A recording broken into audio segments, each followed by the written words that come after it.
What is up, and welcome to Skill Diff, where we have not only differing skill sets, but differing opinions. But today, we might have closer skill sets. We just might. I think I've got Pat beat on a few things. Yeah, I think you got to be way more than a few. This is Nick Lavid Nasty? Jesus. Nick Lavid, Thug Nasty, the man, the myth himself. Coach of Envy, doing a lot of cool things. We've played together. We've been on a LAN before. We have. Didn't go UMG Nashville, if anybody wants to take a peek. Hey, we almost won a 3v4 though. We did. It was crazy. Over the weekend, we saw some crazy stuff from Counter-Strike, from Valorant, and League of Legends. But the first things, we got to hop into this Austin Major. We had some big names and bigger moments. What were some of your takeaways from the weekend? I think the biggest name and the biggest moment has been FaZe and Simple, no question about it. Everybody wasn't even expecting them to get out of stage number 2, and they got out of stage number 3, taking down Mouz, Legacy, and the Mongols. 2 of those 3 teams are in the playoffs as well, and it was great to see them go back to the old ways, and that is just crazy to me. Yeah, and it's crazy because you think about the last major, G2 were the favorites in Shanghai, and then Spirit was a close second. Ended up being Spirit v FaZe in the end, and the bracket, and we could get it again. I think another big story that we could dive into is that last time we had the show, Falcons were still in the event. They're not. They are currently at home. Yeah. I hope, full pun intended, they had a fly-home economy. I think that'd be just be par for the course. But all in all, I mean, they played like they were economy players. They didn't play like they were first-class players. No. Monacy, your $2.5 million man, did not get you $2.5 million in value. Nope. And it's one of those. Those are the players you buy for the big moments, for the big times, and it just didn't happen that way. And it didn't look good. It was rough. It was scary. So no. I don't know. I mean, there's a lot of good teams there, though, and it's going to be exciting. Vitality losing early. The streak is over. No longer setting and approaching NIP streak, which I think lends more credence to NIP because, you know, they won 60 series for 87 consecutive. But of that means there was a lot of best of ones in there, too. There was. Crazy. So the Vitality lose the first best of ones, that is funny. No, I think that does so much more for Vitality than people will go to imagine. That weight is now lifted off of their shoulder, and they're going to be able to go into this a lot better. And since that loss, they 13-3'd and then 13-6, 13-6 the next 2 teams, and they're looking as strong as ever, and they have that weight off their shoulders. And while they may have a tough bracket, which we'll touch on here in a little bit, but it's like they should have no chance taking down this tournament. Totally. It feels like you got the weight off your shoulder. It's free. And that's one of the things that I think as a person who they just feel so auraless at times. So it's like I don't want to be a hater, but it's like I just want like energy and excitement. Like Apex is such a bubbly character, but then you know Zywoo and Rops, they're just robots. They just show up, they kill, they walk home. Who cares? No. So that's where it's like I kind of want to see like I would love to see Dunk and Simple get into it in the final and yelling at each other, cussing across the map. That'd be amazing. But also there's some other big names in there too, because like there's another great story in the first round, which is going to be Fallen versus Snow. He literally trained Snow like 4 or 5 years ago. It's also good to see him back at a major for the first time in like 5 or 6 years or something like that. So there's so many big names. There's already been so many big moments. I mean, we saw, I think yesterday the kill record got broken, taken from Nico, who funnily enough wasn't there to defend it, in a multi-overtime game. And it's been a crazy event so far. Yeah, it was a quality 56 rounds, but speaking of that, experience matters. Mouz coming out on top against that Legacy squad who wasn't even supposed to be here. Don't let Vitality and Apex in that post-game interview tell you otherwise. They weren't even supposed to be here. But does experience matter in a major? I mean, I think it has to, and I think that's the ultimate testament to it because I think for a moment nobody thought Legacy should even show up. And then for another moment, people were picking Legacy to go 3-0 in stage 3, which is crazy. Why not? And they never beaten Vitality. It's like, well, screw it. They might, dude. But so you get to see kind of in the end when the chips fall and you're down heavy, and you saw this with Mouz. Legacy comes up early. They're looking really, really good. Into map 2, you get a big lead, and then Mouz just chip away.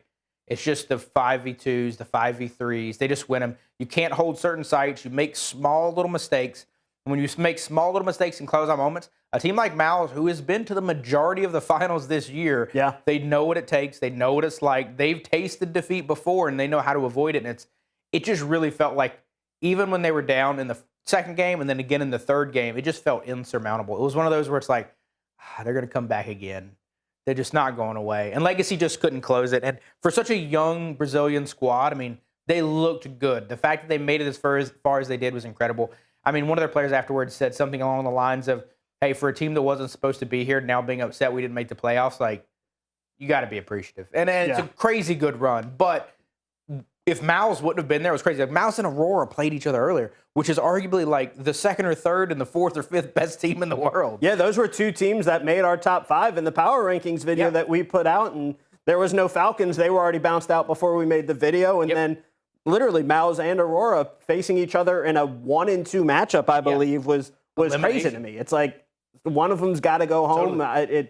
Sometimes those Swiss draws are always a question mark in my head anyway. But, yeah, no, the experience matters because, again, the weight on everybody's shoulders at these majors is insane. And I think that's where Legacy had another advantage. They had nothing to lose going into this, right? And all the way from stage 1, stage 2, and literally being that close to getting out of stage number 3 into the playoffs was crazy. But if we're talking about experience matters, nobody's got more than FaZe heading into this playoffs on the better side of the bracket, in my opinion. Totally.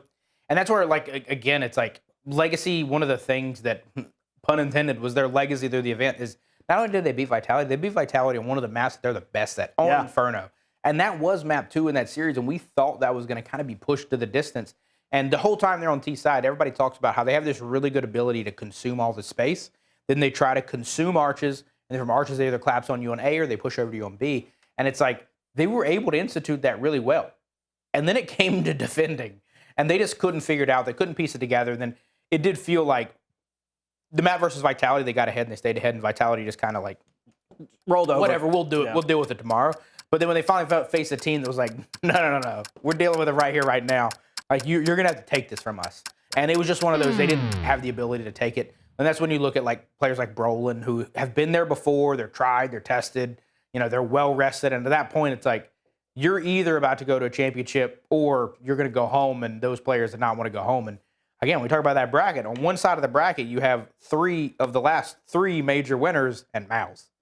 And that's crazy. That's the next thing we really want to hop into is we've got this bracket set. Some would say it's lopsided.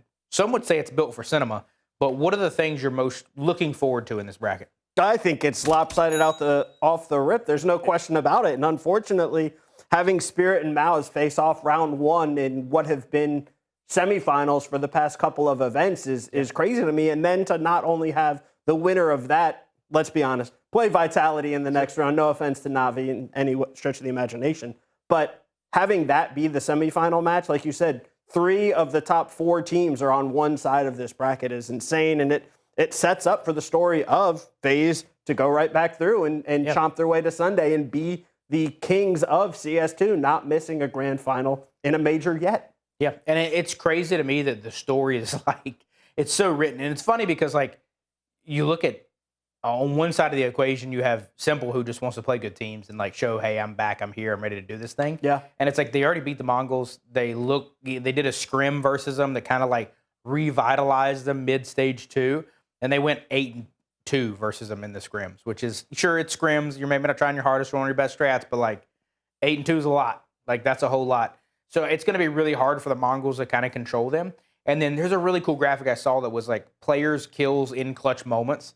And it's like, while I think Simple has been really inconsistent, he's not been the unkillable god killer that he was. When you look at the stat of most kills in clutch moments, he's dominating. It is still him versus the world. And it's like, you can't think of a better dude in a time where you have to win a match. Who do you want to depend on?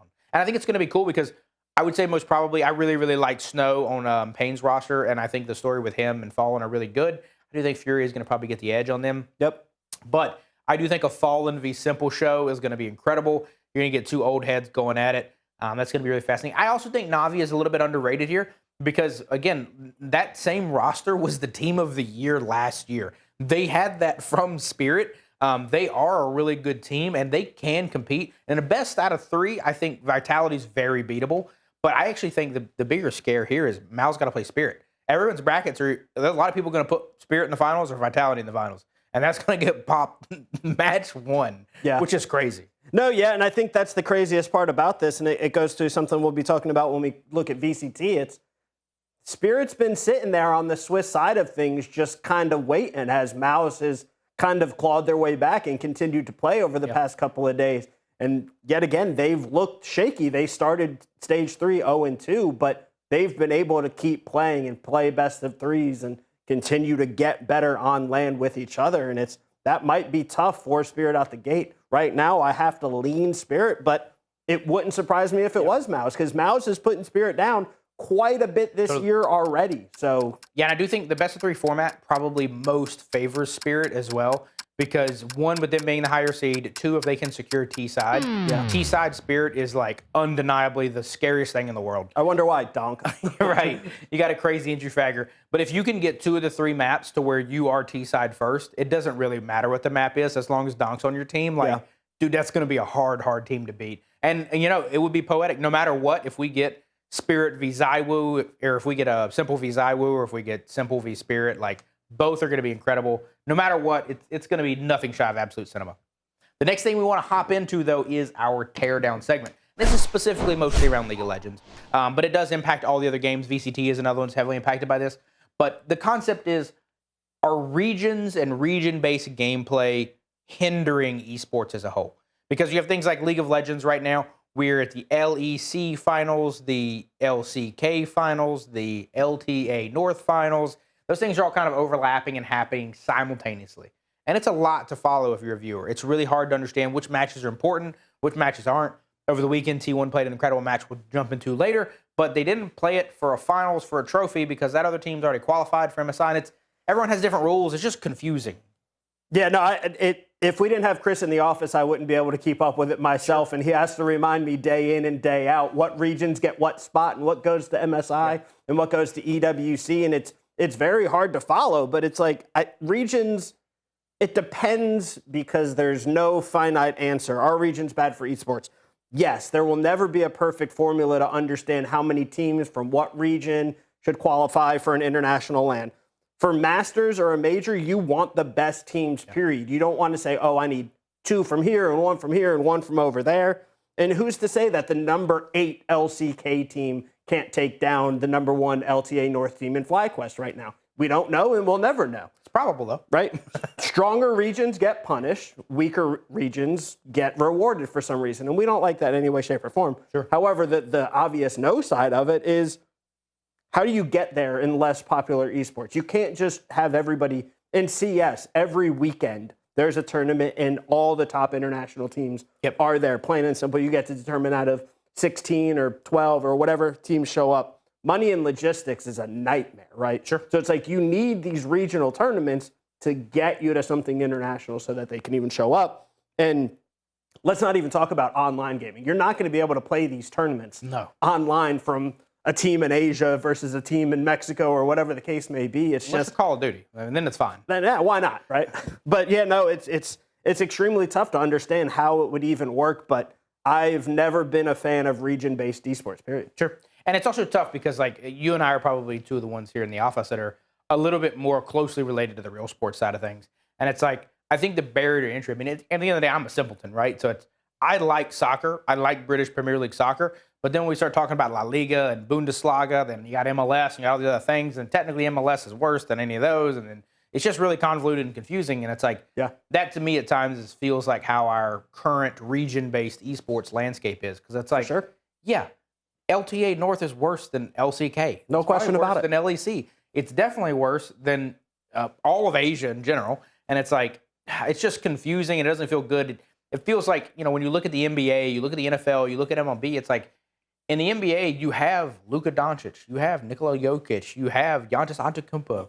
You have these players that are not from America, that are dominating. You would argue that there's probably more of them at this point than Americans. But that is the national league. That is the league that everybody cares about. That doesn't mean there's not leagues in Europe. Doesn't mean there's not leagues in Asia. Same thing for baseball and same thing for football. But you have a league to follow. You have something that is, and it's 32 teams. It's big, bad, and scary. And we don't really have any leagues that are that big in esports. But it does feel like that's the system that, like, we tried to kind of create with Overwatch. We kind of tried to create with Call of Duty. League kind of did it in America, but at the same time, like, who cares about, at the time, LCS when you have Asia winning every single world, right? It doesn't feel like you're watching the best players anymore. And I think that's what fans really want, is, like, a simplistic concept that lets me say, hey, I want to watch the best team play. I want to watch the Yankees versus Red Sox. I want to watch the good games. And yes, I do not care about the Chicago White Sox versus the Diamondbacks. I'm not going to watch that game. And that's objectively fine as a simpleton and a casual player. Whereas, like, same thing. We look at British Premier League soccer. I want to watch Man United play. Other than Man United, I don't really care what BVB Dortmund and AC Milan alternate six are doing this weekend. Like, I don't care. Yeah. No, I mean, it feels like that heavily in esports right now because it's like when I'm watching the 6 seed LTA North team play, it's like, bro, I could do this in solo queue. Like, what are we doing out here? This isn't even fun. Yeah, it's tough just because it's like it's we have the pipe dream of this would be great, get rid of it, but sure, it's the executable, it's the logistics, it's the money, it's everything behind the scenes. It's just like it'd be a nice pipe dream, but it's like how do you actually execute something like that? So it's hopefully we could throw out some random ideas and it'll stick with somebody watching and they'll be able to run and drive with it from there. But yeah, and that's where I think that that's where it's hard for games like Activision-driven games and Riot-driven games because they can control all the publishing in as well as the event in. But then you look at things like what Blast do, PGL do, ESL do. They do have their own season structure, and they do invite teams that frequently participate, and those are international teams. And the only devil's advocate of that is like, what's better, the Blast system or the ESL system? And it's like they're both good. Like I don't dislike either of them. It's like if I think about how European soccer works, that's the most similar. And it's like, hey, Blast is good, and there are teams that play in Blast that play in ESL, and the ESL teams are good. And then it's like, we just look at poor American Counter-Strike, and that's how I feel about the rest of it. It's like, what are we doing? We still got a Liege, okay? There is a hope in the playoffs. Yep. And a Liege, we're standing behind them. We got one soldier remaining. Single soldier. I think Canadians are outnumbering us right now, which isn't good. Which isn't good. It's never a good sign. We were hoping for some liquid NA copium there too, but that didn't work out either. But no, it begs the favor of we need to get rid of regional stuff and focus on one single. Yeah, because it makes it weird for qualifications as well, because you could argue that the 4th or 5th best team in certain regions for VCT is better than the 1st or 2nd team in other regions. No question. And vice versa. And they don't get to go to the internationals because of their region. They just get... Yeah, and it always comes back to why we hate Riot on this show, so I'm glad you're part of the party, but it does tie back to these are Riot's rules. They made this up. They could have said that anything was on the table, but these are the rules at which they have decided to make. But speaking of Riot, over the weekend, the most popular game of the world, League of Legends, in America, we actually had a showdown, and it actually mattered. It was actually really good. We had Flyquest that beat Shopify Rebellion, or C9 beat Shopify Rebellion, rather, and then they went on to play Flyquest in the finals. And a game that ended up being a bloodbath, coming down all the way to the wire, ended up being a 3-2 victory for Flyquest. So now you're kings of America, if you will. Is this unequivocally kings, or you think kings with an asterisk, or like, were you impressed by it, or what? It's kings with an asterisk, man. I think, to be honest, again, not Chris by any stretch of the imagination, but C9 pretty much threw that game 5 away. Like you would almost hope it was C9 being the NA king right now and going to fight the international battle at MSI. But we're not saying Flyquest is bad, but who knows how they're going to fare on the international stage, and it's not looking good. It's definitely kings with an asterisk, but they both look good. They both should be able to take down some of the lesser international opponents, but compete for a title still, unfortunately, I think not. Yeah, I mean, that's the tough piece to me is like, if you're an America fan, you really want a Flyquest to just mop the floor with them. And they for sure didn't. It was very shaky at times. At times, it just made really bad decisions and bad moves, and then fighting over objectives at times didn't make any sense. They kept getting called out, and both teams just made like really childish play. And we'll get into the other big international match after this, but it's like in watching multiple games over the weekend from multiple regions, one was significantly different than the others, and it was this one.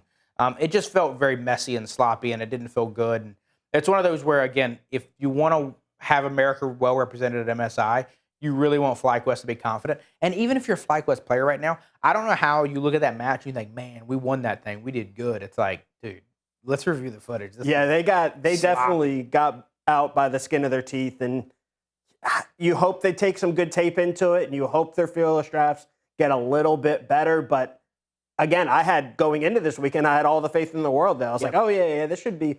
I think there's clear 3 tiers. There's Flyquest, there's C9, and then there's everybody else. But it didn't look to be that way. It looked like it was going to be a 50-50 coin flip. It looked like Flyquest went down to C9's tier, and that's not at all what you wanted. To me, it was mostly the objective play. It's like getting called out at weird times, not playing for all the objectives on the map. It's like, hey, fun fact, there are specific bosses in League of Legends that you want to kill during the game to help you, and you should focus on pro strategy. Buffs are amazing. 100%. But then the other, buff of everything, which is Faker. T1 played over the weekend. Incredibly good match. They didn't technically play the 1 seed, but now the argument is, are they better than GenG? I don't think so. And it's hard to count Faker out in any stretch of the imagination, but they kind of sneaked into this in the loser side of things. And yeah, they did look dominant against Hanwha in that finals 3-0. Again, what we expected Flyquest to do to C9 on the other side of the bracket, which I think everybody on that side thought Hanwha was going to 3-0 T1 because they haven't been looking so great lately. But again, it's I don't know what T1 does. If they have something hidden up their sleeve every time it comes to midseason invitational or worlds or whatever the case may be, they never come in looking the best. But once you get them there, they're going to win the whole thing. And it's crazy to see. And Faker does it every single time. So it's hard to doubt, but they're looking pretty good. Yeah, and that's the hard piece is like, I do think that GenG roster is unbelievably crazy. I think they're so loaded right now. I mean, obviously a perfect split to boot. But at the end of the day, like you said, there's a little bit of magic in that hat. And it just always comes out whenever you need a stage win, whenever you need a crazy run, whenever you need to watch a crazy bracket play. That team somehow always finds a way and they get it done. And it's weird because normally they don't activate until Worlds. Yeah. And it's one of those like, are you just going to win MSI this year and then Worlds? Like what's the deal here? Why are you cutting it on early? And if you're GenG right now, I think you haven't played in a little bit. You probably maybe feel a little bit cold, and that's like we said before, as the Valorant scene and then the CS scene, it's like sometimes maybe those breaks hurt. And then you got T1 right now who's riding momentum. They're riding the wave. The good news is they shouldn't play each other for a little bit. So, hopefully you let two of the better teams stall themselves out maybe, and at least let GenG get warmed back up. But T1 looks scary right now. Yeah, T1 does. And I think that's, to be honest, yet again, let's not gloss over GenG's undefeated split. Because that's absolutely insane in a stacked region that has won countless and countless tournaments. But I think the story of the week is the going cold and having breaks in CS and having breaks in League of Legends and having breaks in VCT is the thing that really sets apart a lot of these teams right now. Yeah, and I think to your point, it's like you might have a little bit of a cold GenG squad, but the poetry of GenG is the second team to go perfect after T1. When T1 went perfect, half the players on GenG were together and had to watch that happen. So it will be the ultimate form of irony for T1 to be the first one to defeat them in what feels like forever at this point. Yeah, it's starting in just a couple of weeks, but I would love to see that matchup. Again, forget the regions, forget Flyquest and Pain Gaming and the rest of the teams that came out. But no, we want to see this T1 GenG matchup as soon as possible. But speaking of some cold teams, what we got in Valorant? Valorant has been crazy. Not a single #1 regional team has made it out. What do you attribute this to? Everything that we've been talking about for the entire show? It feels like that we're just a broken record at this point, but it's crazy when a team doesn't play for like a couple weeks, and then there are teams that do play during that couple weeks. When they play each other, it's crazy. The team that's warmed up is warmed up, and that's kind of how it felt. The one to me that was the most surprising probably is the GenG one, solely because arguably you would say they've been the most consistent team in the world, or of the G2 one. You would say arguably they've been the most consistent team in the world. And for them to come out and look flat and not look good, I mean, I think Paper Rex is a great team. I don't want to take anything away from them. But it is one of those things, if you want to say you're the best, you want to be the best, and you want to be known as the best, you got to show up and be the best. And they didn't do that on that day. I hope they make a little bit of a run. It feels very similar to like the last Masters, where it's GenG's show, and if they blow it, it's up to them to blow it, and they blew it. It feels like we might be doing the same pony ride. And it sucks because I know Pat, who's normally in that chair over there, is usually the biggest defender of NA, but right now it's looking like Sentinels are our best play, and I know that match is going to be happening soon, so we'll see. Yeah, no, I think there's been three things of, again, why the top seeds are already out. Number one, XLG had to play with a substitute because you, and not specifically you, that was his name, got replaced to some off the keyboard and mouse stuff. So that obviously made them a totally different team. And then all the regions, they played on an old patch. At all these regional tournaments, you played on an old patch and an old meta, and so much has changed. It makes you think, should they have even changed the meta from regionals to this? And you want to take the best teams, but at the same point in time, it's none of that mattered. None of that seeding mattered. Plain and simple, it didn't matter just to get them here. Yeah, it is weird when you think specifically about the seeding piece, because it's like, we had players that had played Deho for like 6 straight months. Yes. And then now it's like he's still kind of used. He's still somewhat useful, just nowhere near as broken. But it's like you said, the teams that qualified, you got qualified under pretense and different rules than what we're basically playing under now, which is crazy. Yeah, and I think that's where Paper Rex has kind of just shown up. I'm pretty sure they got third in their region, and then they've looked like the best team ever since the patch change and meta change. So it's like it doesn't make much sense. But then again, the number 3 and the biggest thing, in my opinion, is being cold. Josh RT from G2 tweeted out, he was like, we've got to figure something out to either invite less teams instead of there being a switch stage and go straight into it, or making sure that the number 1 seeds don't get a break, because he said in a poll of all 4 of them, they all wanted to play in group stage in some way, shape, or form so that they were still able to play. So still crazy to see, and it's a story that's still unfolding, but I think the craziest part of it all is if you would have asked me a week ago, who did I expect to be in the finals, it would have been G2 and Fnatic. They're already both in losers and might play in losers semifinals. Not even losers finals, losers semifinals. Totally. Could be what we expected the grand finals for this event to be. What's crazy is they got to make it to there, and which is the wild part, because they might not even do that. And I agree unequivocally on the cold piece, and that to me is the tough part of again, it feels like it's always the Riot hate train. Yeah. But you choose this format. You made this. It didn't have to be this way. Your players, they did not want it to be this way. No. And it's like we're watching at the same time the Austin Major that has a Swiss system that has given us nothing but cinema for 2.5 weeks. And then we get to listen to players complaining. But speaking of things that players keep complaining about, this actually did affect CS a little bit, affect League a little bit. But again, Valorant seemingly reigns supreme in the tech issues. Everywhere we go, every game we go, and anytime it's on LAN, there's going to be tech issues. But I know you saw, because you interacted with me, VCT power issues, just like HCS. Was Nemesis in the building? Or? I don't know. But the other side of the coin, there's always an EU team playing at this time, which is crazy to me. But yeah, tech issues left and right.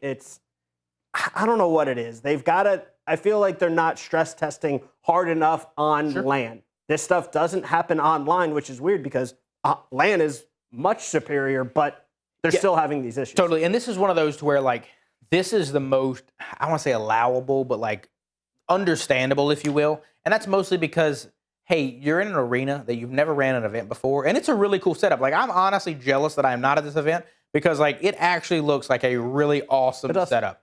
But that also means you probably haven't stress tested it. You probably didn't get that much time there. You probably set up 2 or 3 days before you started playing. Yep. So that does come with its own logistical issues. The one that's, to me, wild is you're inviting people to come to your international event. You're having a bunch of fans fly in for this really cool experience.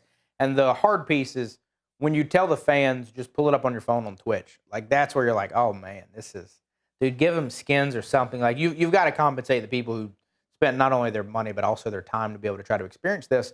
And then to go to an arena that is arguably a really cool arena, and you're not able to look up at a Jumbotron, it's just, hey, take out your phone and let's just do some more watch parties in person. But hey, the numbers probably look real good on that stream. They actually really did, but it begs me to, even while we were sitting here, to think, it's like, if the Super Bowl broadcast went down, would they just not play until the broadcast came back up? Because if I was a player or I was a coach on this stage when that happened, because the team was up quite handedly, and then after this tech pause, they made a roaring comeback. I would have wanted that game resumed. I'm like, I don't care about broadcast. Let's play the game. The stage was perfectly powered. It was just some production stuff in the background that had the extreme tech issues. But I would argue to play the game. You're saying Tom Brady was probably somewhere on the premises. Yeah, he was kicking the power cable, deflating a ball or something. Yes. Like that. 100%. This is what I'm saying. Hey, but at the end of the day, it's tough because I do think this plagues everyone a little bit. I mean, we saw tech issues in Austin. We've seen tech issues all over the place. Yeah. It's more, to me, the mobility. But it's who is the experience for? To your point of are we trying to get the best performance and see who the actual champion is? Or are we trying to provide a really good value to fans? I don't really care which choice we choose. Yeah. We just need to say that out loud, and we need to make the thing for that. Because I'm okay if the viewer experience is worse, but the player experience is better. Yep. And I'm okay if the viewer experience is better and the player experience is worse. Because one of those pays for the other one, so I understand it fully, but it's weird when we kind of I don't know, mix it up and mesh it up and mess it up. Yeah, I've got a super quick 15-second story last week. One of a local Charlotte football officials who is actually in the NFL right now, he said, enjoy where you're at in high school and college, because once you get into the NFL, it's literally just entertainment. All they care about is entertainment value and how they want you to officiate. And it sounds like that's kind of the same of what we're going for here. It's like, do we want to focus on showcasing good players, or do we just care about making it look shiny and fancy? 100%. Sell skins. That's most important. But speaking of selling things, we're going to be hopping over to our most beloved topic, buy or sell. I'm excited.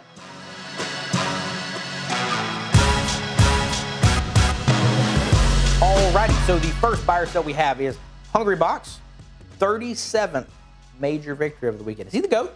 GOAT of fighters? Buy, no question about it. The guy's won more majors than I've been alive. That is crazy. And it's a big number. And it's Melee, too. We're not talking Ultimate here. We're talking Melee, which is just insane to be that good at a game for so long that other people have also had the time to master over those 37 years. It's crazy to me. I'm buying this because the event was sick. Not only that, I mean, he wins all the time. He goes to tons of cool events. He's nothing but a winner. Definitely probably the GOAT. But, dude, did you see the guy in the Doom mask throwing toilet paper at people? Like, that is crazy. There's trying to get in people's heads, and then there's taking it to the next level, and I loved.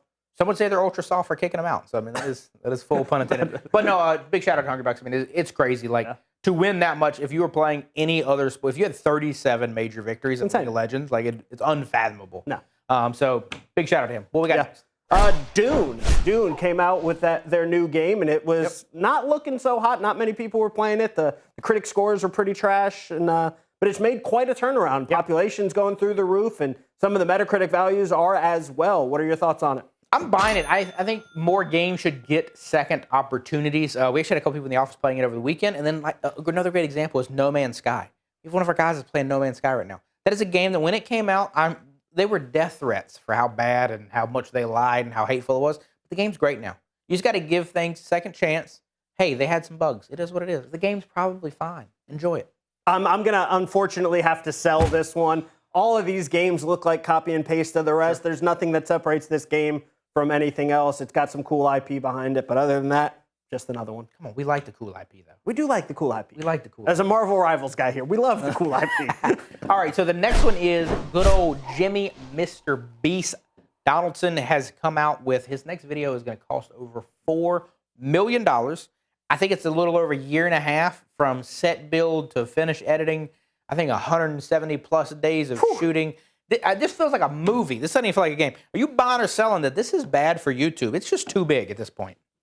No, I think I've got to sell this one. This one is just a little too big for YouTube. I'm pretty sure he only spent $5 million on the Amazon Prime series. So that you're saying something that you could put on Amazon Prime for $5 million out of pocket to this is $4 million, and you're going to slap it back on YouTube just doesn't make any sense to me. Yeah, I'm selling this one as well. I think it's just getting to the point of being too much to be too much. I feel this way about a lot of the streamers as well. It's like when Kai Sinnott and Jimmy burned his house to the ground with fireworks and stuff like that. It's like, you're one, setting unrealistic expectations for kids, but then two, it's something that's going to be completely unachievable for the next generation of creators. There's plenty of ways to be creative without spending $4 million. But I'm going to watch it. I was about to say, I'm going to watch it be cool. the second it drops. I'm going to make sure 100%. I'm watching it, though. Okay, so what we got next? Simpsons are saying that they are going to refuse to use AI until nobody's left. They're going to be the last to fall. What are your thoughts on that? I'm going to buy this, but that's not because I agree. I think they're already AI. There's no way that you predict the future so many times. It's insane. No, I actually really like The Simpsons. It's one of the few shows that I actually have seen a good bit of. The real world is more random than any randomizer can create, and I think there's value in that. So, I mean, I agree with the sentiment. Yeah, no, I'm buying this wholeheartedly. I think Matt Groening is one of the best ever, and he is the reason that there are so many adult cartoons out there right now, and love everything about it. Love him standing on business, and we'll see where AI takes us in the future, but he doesn't want any part of it. 100%. And the next one we're going to have is Esports Awards have announced their candidate list and who will be, nominated. You can go out, you can vote, you can do all that and participate now. Are you buying or selling Esports Awards mean something? No, awards sell to sell. If I could have 7 sells, I'm probably doing it, but They don't, unfortunately. There's a lot of cool people and friends that are nominated, but they just don't mean what they used to, and it's all a popularity contest at this point. Yeah, for me, it's a sell as well. It's one of those where, like, this is a cherry on top of a good season. If somebody wants to thank you for something, they should thank you for it. Yep. I do feel like it gets a little sketchy when it gets into, things might be paid for, and, it's more of a popularity and a pageantry contest than it is a skill-based thing. I'm big team win championships. The rest, it is what it is. And, if you're Vitality and you win this major, yeah, you might be team of the year. And if they don't vote you team of the year after that, well, who cares? You still won the major. It's fine. So I'm not a big fan of the vanity, but, hopefully it's cool. Like I said, hopefully some of the people we like win. Otherwise, boo-hoo for the others. It is what it is. It is what it is. But hey, Navi is joining the LEC, taking rogue spots. Yeah, I think this is a buy. This is a big win for LEC. Navi's a big organization. They got a huge fan base. They're one of, like, the OGs. Like, when I think of original European groups, you got NIP, Navi, VP. You really want those to kind of stand the test of time. G2 was kind of in that second wave as well, so you really love to still see their involvement. I think this is a big win for the sport. I think it's a big win for League as well. Hopefully it brings some hype and some new fans. No, yeah, I'm buying this. No question about it. Like you said, they are a staple in esports, and if there's a game that doesn't have it in it, you're wondering why they're not in the first place. So, huge buy here. Heck yeah. Well, that is everything we had on today's show. Thank you for being on here today, Nick. Oh, it was a blast. Any cool games or anything you're playing this weekend, or any other place we can find you? I'm going to try and play Expedition 33 because my controller broke over the weekend. And if you can't parry in that game, you're done for. Need a new controller. If anybody's got any recommendations out there. Heck yeah. Where can we find you other than this beautiful show today? I'm going to be on Queued Up later this evening. So it's going to be a great time. And then we're going to be following you along with Envious's journeys as well, right? Oh, yeah. When we get to see you guys on the battlefield again? August 1st will be that's a long time away. Yeah, the Salt Lake City Major online tournaments between now and then over the next couple of weekends and a qualifier, but land's the only thing that matters. Heck yeah. Well, cool. We'll see you guys on the next one. Thanks for tuning in. Peace out.